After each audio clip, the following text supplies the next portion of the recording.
Hello दोस्तों, lucky trick channel पे आपका बहुत बहुत स्वागत है। मैं हूं मुकुल और आप लोग देख रहे हैं लकी ट्रिक चैनल। और ये मेरा चैनल है दोस्तों, और इसी चैनल के माध्यम से मैं आप लोगों को पढ़ा रहा हूं। तो मेरे चैनल को अभी तक आपने सब्सक्राइब नहीं किया तो सब्सक्राइब कर लेंगे, क्योंकि मेरे द्वारा कुछ अलग ही अंदाज में सारे MCQs पढ़ाए जाते हैं और फर्स्ट अटैम्प्ट में ही सारे एग्ज़ाम क्लियर होंगे। जी हाँ दोस्तों, आप वीडियो जब देखेंगे मेरी सारी प्लेलिस्ट में जाकर यूट्यूब पे, तो आप समझेंगे कि हाँ वाकई में अगर इस तरह से पढ़ा जाए तो सारे एग्ज़ाम क्लियर होंगे।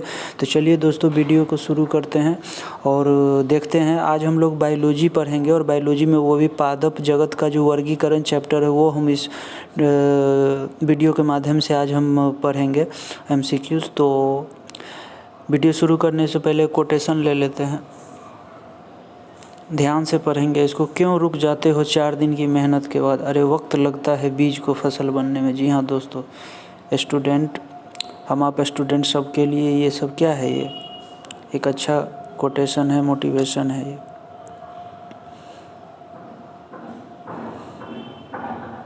बीच में हम लोग इस कोटेशन को देख के हम लोग कह सकते हैं कि बीच में हार नहीं मानना चाहिए, मेहनत करते जाना चाहिए, एक न एक दिन हम लोग को सफलता अवश्य मिलेगी।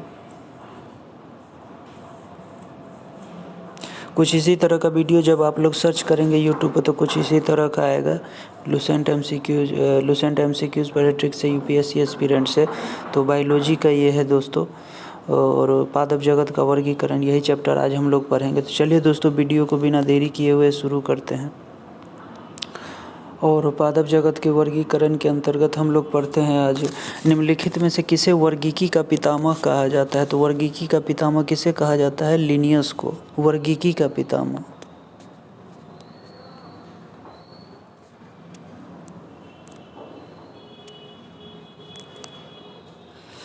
और द्विनाम पद्धति के जो प्रतिपादक है वो कौन से हैं? तो द्विनाम पद्धति के प्रतिपादक हैं लिनियस। द्विनाम पद्धति के जो प्रतिपादक है वो कौन है? लिनियस। द्विनाम पद्धति के प्रतिपादक, इसको ट्रिक से हम लोग कैसे याद रखेंगे? तो दोस्तों दिल्ली याद रखेंगे। दिल्ली तो ऐसे लिखाता है, लेकिन हम लोग याद रखेंगे दिल्ली, दिल्ली, दिल्ली, दिल्ली, दिल्ली, दिल्ली, ऐसे करके। तो द्विनाम पद्धति और ली से लिनियस, ऐसे दिल्ली याद रखेंगे इसके लिए। वर्गीकरण का प्राकृतिक सिस्टम किस वनस्पति विज्ञानी ने प्रस्तुत किया था? तो ये दिया था दोस्तों स्वीडिश वैज्ञानिक। वर्गीकी का प्राकृतिक सिस्टम स्वीडिश वैज्ञानिक ने। पुष्पी पादपों को रखा जाता है, तो ये फेनोरोगैम्स में रखा जाता है, फेनोरोगैम्स में। पुष्पी पादपों को फेनोरोगैम्स में रखा जाता है। पुष्पी पादपों में देखेंगे जो, तो पुष्पी में भी पौ आता है और पादप में भी पौ आता है। तो पौ के बाद क्या आता है दोस्तों? फौ। तो फौ से फेनोरोगैम्स, पौ के बाद फौ। पौ क्वेश्चन पढ़ने के बाद फौ आएगा, तो फौ फेनोरोगैम्स, ऐसे करके याद करेंगे। और पुष्पी पादपों को रखा गया है, और पुष्पी पादपों को किस में रखा गया है? क्रिप्टोगैम्स में, क्रिप्टोगैम्स में, क्रिप्टोगैम्स में रखा गया है और पुष्पी पादपों। इसको कैसे याद रखेंगे? तो अ है और पुष्पी में क्या है? लेटर अ से, और ये क्रिप्टोगैम्स का क्री ले लेंगे तो अकड़ी, अकड़ी। एक अकड़ीय गैस का नाम हम लोग सुने हैं, अकड़ीय गैस, केमिस्ट्री में अकड़ीय गैस। अकड़ीय गैस कौन कौन से? तो इसी तरह अ क्री, यानी जहाँ अ पुष्पी आ जाए, अ आ जाए, तो आप लोग क्री माना, अक्री, अक्री यानी क्रिप्टोगैम्स। वर्गीकरण की आधारीय इकाई हैं, तो वर्गीकरण की आधारीय इकाई क्या है? स्पीसीज है। हम लोग स्पीसीज जाति में बांटते हैं वर्गीकरण को, कोई भी चीज़ को स्पीसीज में बांटते हैं कि कितने टाइप के स्पीसीज हैं। हाइड्रोफाइट्स होते हैं, तो हाइड्रोफाइट्स क्या होते हैं? जलीय पौधे होते हैं। हाइड्रो जहाँ भी मिले दोस्तों, आंख बंद करके वो क्या होगा? पानी के बारे में चर्चा करता होगा। पानी, हाइड्रो, हाइड्रो जहाँ भी मिले वो समझिए पानी के बारे में चर्चा करता होगा। द्विनाम पद्धति का अभिप्राय है पौधे के नामों को 2 शब्दों में लिखना, जो बताते हैं। तो वे क्या बताते हैं? वंश तथा जाति। जिन पौधों पर बीज बनते हैं किंतु पुष्प नहीं बनते, बीज तो बनते हैं और बीज से पुष्प नहीं बनते हैं, वे पौधे कौन सा होता है दोस्तों? अनावृत बीजी, अनावृत बीजी। अब इसको जरा क्वेश्चन पे गौर करेंगे कि जिन पौधों पर बीज बनते हैं किंतु पुष्प नहीं बनते, बीज तो रहते हैं, पुष्प नहीं बनते, तो पुष्प नहीं बनते हैं तो अनावृत, अनावृत मतलब अनावृत बीजी, अनावृत, ऐसे करके याद करेंगे। जीवाणु की खोज किसने की थी? तो जीवाणु की खोज की थी ल्यूवेनहॉक ने। ल्यूवेनहॉक ने जीवाणु की खोज किसने की थी? तो ल्यूवेनहॉक ने। जी ल्यू जिंदगी नहीं कहते आप लोग, जी लो जिंदगी, जी ल्यू जिंदगी, ऐसे करके हम लोग कुछ कोशिश करेंगे कि जी ल्यू जिंदगी, जी ल्यू जिंदगी, जी ल्यू, ऐसे करके हम लोग याद करने की कोशिश करेंगे। दोस्तों कोई भी चीज़ प्रैक्टिस से ही आता है। अगर 2-3 बार अगर जीवाणु की खोज किसने की थी तो ऐसे ऐसे जी ल्यू करके करेंगे तो आप लोगों को आराम से हो जाएगा और ये हमेशा के लिए आपके दिमाग में सेट हो जाएगा। ये काफ़ी कारगर साबित होता है। आपको शुरुआत में हंसी आएगी, लेकिन जब आप एग्ज़ाम में बैठोगे तब आप पता चलेगा जीवाणु की खोज सर ने बताया था जी ल्यू करके सर कुछ बताया था, जी ले ल से ल्यूवेनहॉक, ऐसे करके आएगा।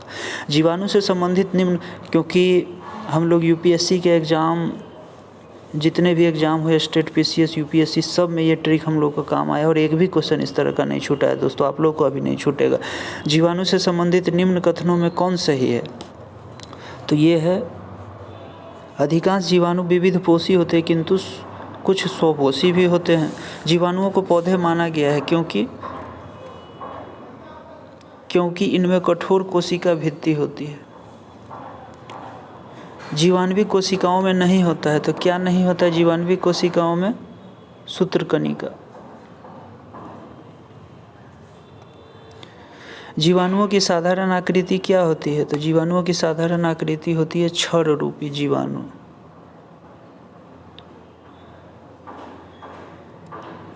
अब इसको दोस्तों हम लोग ट्रिक से कैसे याद करेंगे तो आप लोग देख लीजिए।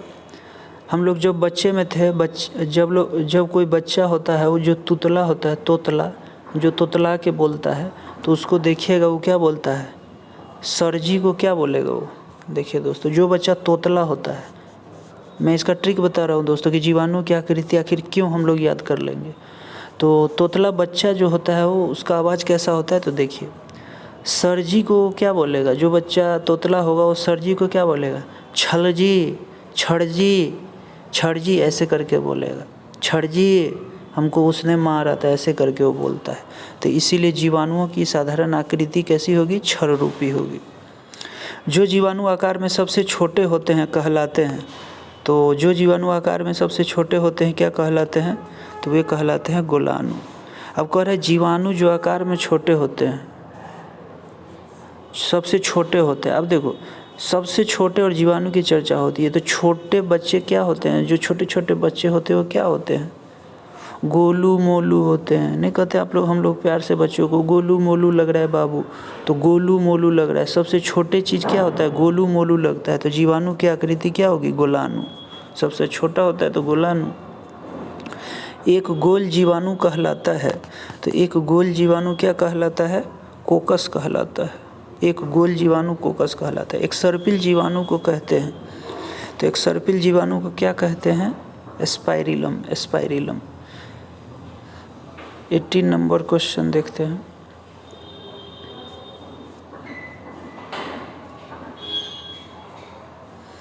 वास्तविक केंद्र किस में अनुपस्थित होता है? तो वास्तविक केंद्र किस में अनुपस्थित होता है? जीवाणु में। केंद्रक जो है वो जीवाणु में क्या होता है? अनुपस्थित होता है, यानी इसमें होता नहीं है। निम्नलिखित में से कौन सर्वाधिक संख्या में पाए जाते हैं? तो सर्वाधिक संख्या में पाए जाते हैं कौन? जीवाणु। इन सभी में सर्वाधिक संख्या में कौन पाया जाएगा? जीवाणु। बैक्टीरिया में पाया जाने वाला प्रकाश संश्लेषी आशय कहलाता है। तो यह कहलाता है वर्णकी लवक। पाश्चर प्रसिद्ध है पाश्चर जो है वो क्या चीज़ के लिए प्रसिद्ध है? तो रोगों की जर्म थ्योरी के लिए प्रसिद्ध है। निम्न में सबसे छोटा जीव है, तो सबसे छोटा जीव कौन सा है? माइकोप्लाज्मा।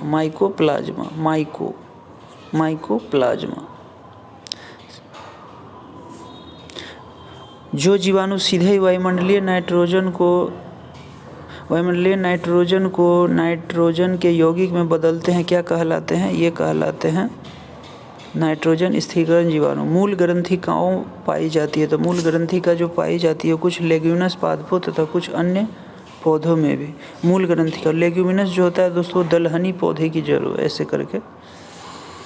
अधिक नमक वाले आचार में जीवाणु जीवित नहीं रह पाते क्योंकि ये जीव द्रव संकुचित हो जाते हैं और इस तरह मर जाते हैं। Option number A. मानव की आंत में पाए जाने वाला जीवाणु है, कौन सा है मानव की आंत में पाया जाने वाला है? ये है एसरसिया कोलाई, एसरसिया कोलाई। तपेदिक टीबी उत्पन्न करने वाला जीवाणु कौन सा है? तो यह है माइकोबैक्टीरियम, माइकोबैक्टीरियम तपेदिक। अब इसको हम लोग कैसे याद रखेंगे? देखिए दोस्तों, तपेदिक में क्या है? तप गई कौन? माई तप गई। माई मतलब माँ, मैया तप गई मतलब गुस्सा गई। माई जो है वो तमतमा गई, यानी तप गई मतलब गर्म हो गई। कौन? माई। तो माई को बैक्टीरियम, ऐसे करके याद करेंगे। भोजन की विषाक्तता उत्पन्न होती है, तो भोजन की विषाक्तता उत्पन्न होती है तो ये है दोस्तों क्लोस्ट्रीडियम बोटुलिनम द्वारा, क्लोस्ट्रीडियम बोटुलिनम द्वारा। एंटीबायोटिक अधिकांशतः प्राप्त होते हैं, तो एंटीबायोटिक जो प्राप्त होते हैं वो होते हैं दोस्तों जीवाणुओं से। एंटीबायोटिक जो अधिकांशतः प्राप्त होते हैं किससे प्राप्त होते हैं? जीवाणुओं से। तो इसको कैसे याद रखेंगे? जीवाणु को इंग्लिश में क्या बोलते हैं? बैक्टीरिया। ब से बैक्टीरिया, बो बायोटिक, बो बैक्टीरिया, बो बायोटिक। देख रहे हैं इसके नाम में ही आ रहा है, तो ऐसे करके याद करेंगे। यदि एक जीवाणु कोशिका प्रति 20 मिनटों में विभाजित होती है तो 2 घंटों में कितने जीवाणु बनेंगे? दोस्तों इसको याद ही आप लोग कर लेंगे। 64। नाइट्रोजन यौगिकीकरण में निम्नलिखित में से कौन सी फसल सहायक होती है? तो ये होती है फली।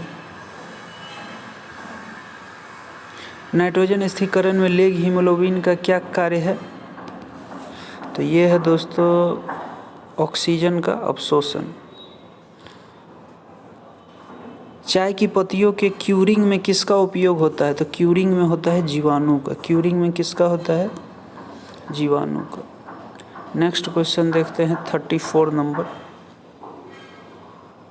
मृदा में धान की पैदावार बढ़ाने वाली मुक्त जीवी जीवाणु कौन सा होता है? तो ये होता है दोस्तों एनाबीना। प्रशीतन खाद्य परीक्षण में मदद करता है, तो कौन मदद करता है? ये जैव रासायनिक अभिक्रिया की दर को कम कर देता है। ये दही जमाने में लिखने किस सूक्ष्म जीव का प्रयोग किया जाता है? तो ये होता है लैक्टोबैसिलस के कारण दही जमता है दोस्तों, ये तो सभी को पता है लैक्टोबैसिलस। इसको निम्नलिखित में से किसके द्वारा दूध खट्टा होता है? तो दूध खट्टा होता है किसके द्वारा? बैक्टीरिया द्वारा। दूध के दही के रूप में जमने का क्या कारण है? तो वही दोस्तों लैक्टोबैसिलस, जो हम अभी यहाँ पे पढ़े हम लोग। निम्न में कौन सा सहजीवी नाइट्रोजन यौगिकीकरण जीवाणु है? तो यह है दोस्तों राइजोबियम। सहजीवी नाइट्रोजन यौगिकीकरण में जहाँ भी आएगा दोस्तों वो क्या होगा? राइजोबियम। सर्वप्रथम विषाणु की खोज किसने की थी? तो विषाणु की खोज की थी इवानोवस्की ने।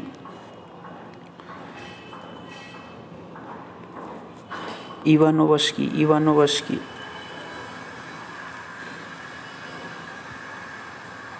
विषाणु माने जाते हैं, तो क्या माने जाते हैं? विषाणु सजीव और निर्जीव के बीच एक ट्रांजिशनल ग्रुप माने जाते हैं। कई बार एग्जाम में पूछ चुका है दोस्तों ये।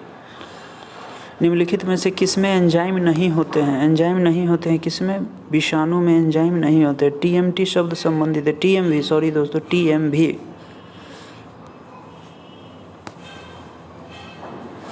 तो ये है दोस्तों विषाणुओं से संबंधित है। तंबाकू में जो दोस्तों देखते हैं ये टीएमवी क्या है? Tobacco mosaic virus. Tobacco mosaic virus जो होता है तंबाकू, ये क्या होता है? विषाणुओं से होता है, तो इसको याद रखें।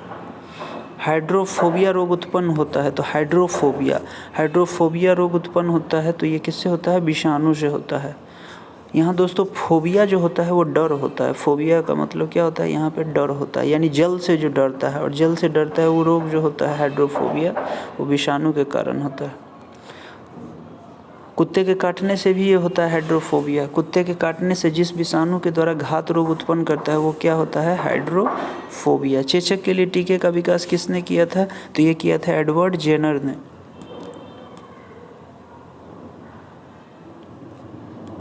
कोई चीज़ को हम लोग जब पूरा कर लेते हैं या किसी को पीछा कर देते हैं उसको क्या कहते हैं? चेज। चेज से चेचक, जौ से जेनर, चेज यानी उसको हम हरा दिए यानी चेज कर लिए, तो ऐसे करके चेज याद करेंगे। एडवर्ड जेनर, एडवर्ड जेनर ने खोज की थी, तो ठीक उसका उल्टा पूछ दिया दोस्तों, इसमें कोई अंतर ही नहीं है क्वेश्चन में। विषाणु वृद्धि करता है, तो विषाणु वृद्धि करता है किसमें? जीवित कोशिका में, जो जिंदा रहेगा उसी में वृद्धि करेगा। VVI क्वेश्चन दोस्तों कई एग्जाम में पूछ चुका है। और दोस्तों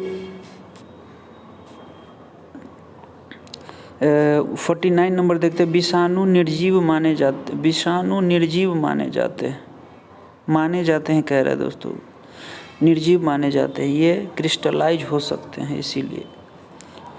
एंजाइम अनुपस्थित होते हैं, तो एंजाइम अनुपस्थित होते हैं किसमें? अभी हम लोगों ने ऊपर में सेम क्वेश्चन एक पढ़ा था दोस्तों, विषाणुओं में एंजाइम अनुपस्थित होते हैं।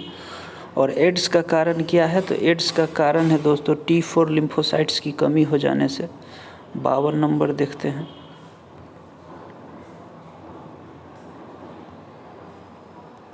HIV द्वारा होने वाला रोग कौन सा है? ये तो कॉमन बात है, सब कोई जानते हैं HIV से क्या होता है, ये एड्स होता है। एड्स जिस वायरस के कारण होता है उसका आनुवांशिक पदार्थ क्या होता है?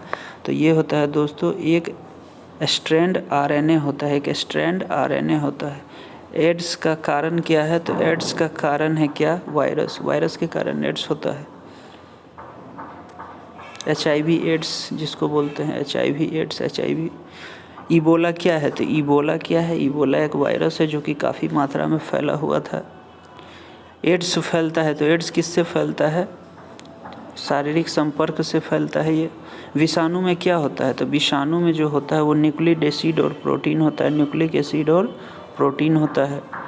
सार्स क्या है? तो सार्स क्या है? एक विषाणु है।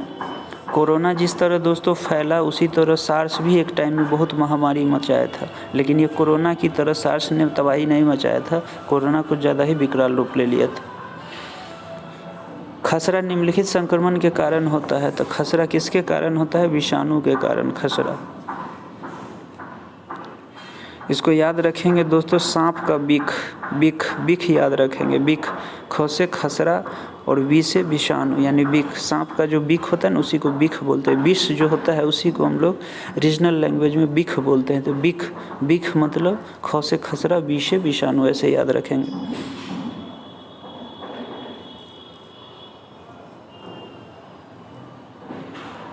निम्नलिखित में से कौन सा विषाणु के कारण होता है दोस्तों? तो ये है चेचक जो होता है वो विषाणु के कारण होता है। जंतुओं में होने वाले फुट एंड माउथ रोग का कारण क्या है? तो ये है दोस्तों विषाणु। फुट एंड माउथ रोग, फुट एंड माउथ रोग में इसको देखेंगे दोस्तों, हम लोग जो LIC में बीमा करवाते हैं, बीमा, तो बीमा से हम लोग फुट एंड माउथ का दोस्तों माउथ याद रखेंगे। तो माउथ क्या है? माउथ का हम लोग क्या करते हैं, एक तरह से समझे कि हम लोग मुंह का क्या किए हैं, बीमा करवाए हैं। बीमा मतलब विषाणु, बी से बीमा, बी विषाणु, ऐसे करके याद रखेंगे। मुंह का बीमा ऐसे याद रखेंगे। आलू में मोज़ेक रोग का कारक क्या है? तो आलू में मोज़ेक रोग का कारक है विषाणु। आलू में मोज़ेक रोग का क्या कारण है? विषाणु। शैवाल विज्ञान किसका अध्ययन करता है? तो शैवाल विज्ञान जो है दोस्तों वो अध्ययन करता है शैवाल विज्ञान शैवाल का अध्ययन करेगा। शैवालों की कोशिका भित्ति किसकी बनी होती है? तो ये है दोस्तों सेल्यूलोज की। अब देखिए दोस्तों, इसमें मैं आपको एक चीज़ बता देता हूँ, 100 से शैवाल 100 से सेल्यूलोज, ऐसे इसको याद करेंगे, बार बार बोलेंगे इसको, ये आ जाता है। 100 से शैवाल 100 सेल्यूलोज, 100 शैवाल 100 से सेल्यूलोज, 100 से शैवाल 100 से सेल्यूलोज। इसी तरह हाइड्रा की स्रावी कोशिकाओं में कौन सा सहजीवी शैवाल मिलता है? तो ये मिलता है दोस्तों यूक्लोरेला। तो दोस्तों इस वीडियो में हम लोग 65 क्वेश्चन तक रखते हैं और आगे 133 क्वेश्चन इसमें हम नेक्स्ट वीडियो में कंप्लीट करेंगे। तो चलिए दोस्तों मिलते हैं नेक्स्ट वीडियो में। अगर वीडियो पसंद आए, कुछ इस तरह के कुछ अलग अंदाज में पढ़ाया जा रहा आपको लग रहा हो, तो चैनल को सब्सक्राइब करके बेल आइकन दबाएंगे ताकि आपको नोटिफिकेशन मिलता रहे। और चैनल को जब देखें तो आप लोग लाइक और कमेंट ज़रूर करें, और वीडियो कैसा लग रहा है आप वो भी बताएँ। तो मिलते